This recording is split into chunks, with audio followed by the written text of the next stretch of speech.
ازيكم عاملين ايه؟ يا رب دايما تكونوا بكل خير. كل سنة وانتم طيبين بمناسبة الصيام. النهاردة هنعمل مع بعضينا فول بطريقة جديدة جدا جدا. اعتقد اول مرة تشوفوها، بس بصراحة لما هتعملوها هيعجبكم جدا. طبق كده جانبي في وسط الاكل او تستخدموه عشاء حلو او فطار حلو. يلا نبدأ مع بعضينا الفيديو بسرعة. عندنا مكوناتنا كلها سهلة وبسيطة وموجودة عندنا في كل بيت.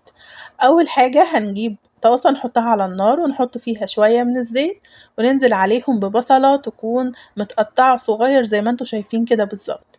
هنسيبها تصفر شوية وتاخد لون حلو.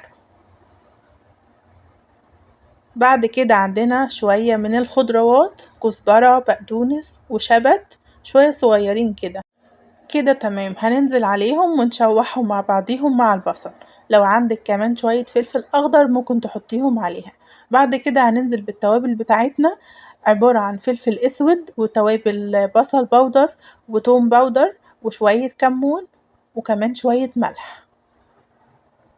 التوابل دي أساسية بصراحة، بتديله طعم حلو جدا. وانتوا بقى على حسب الكمية اللي هتعملوها تقدروا تزودوا العدد. انا حطيت نص معلقة من كل حاجة، ما عدا طبعا الفلفل الاسود ربع معلقة. هنقلب فيهم لحد ما يتشوحوا كويس وريحة الخضروات تطلع. هننزل بعد كده بالفول بتاعنا على قد الكمية اللي انتوا عايزينها وعلى قد العدد بتاع الافراد. تقدروا تزودوا كل الكميات اللي انا عاملاها دي. هنسيبها تغلي شوية وبعد كده نجيب الحراسة بتاعتنا ونقعد نهرس فيهم كويس. ممكن بشوكة بقى، عندنا لو عندنا الحراسة دي تمام، ما عندناش الشوكة تمام قوي. تمام كده. هنسيبهم بعد كده ياخدولهم غلوة كده على النار حلوة، وبعد كده خلاص هيكونوا، هو اصلا طيب فهو بس ياخد تشويحة حلوة مع البصل ومع الخضروات اللي عملناها، وياخد له كده طعم حلو بكل التوابل اللي حطيناها وخلاص. طريقة حلوة وجديدة وبصراحة هتحبوها جدا. نحط بقى الطبق ده على جنب ونعمل شوية بطاطس حلوين مع الفول بتاعنا.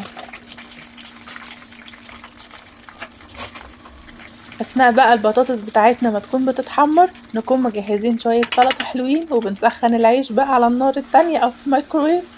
وكمان نكون بنجهز كام خيارة او كام طماطمية، ونقعد بقى ايه، نظبط بقى السفرة بتاعتنا.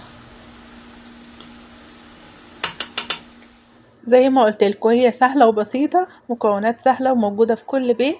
وخلاص خلصنا وعملنا سفرة حلوة قوي محترمة.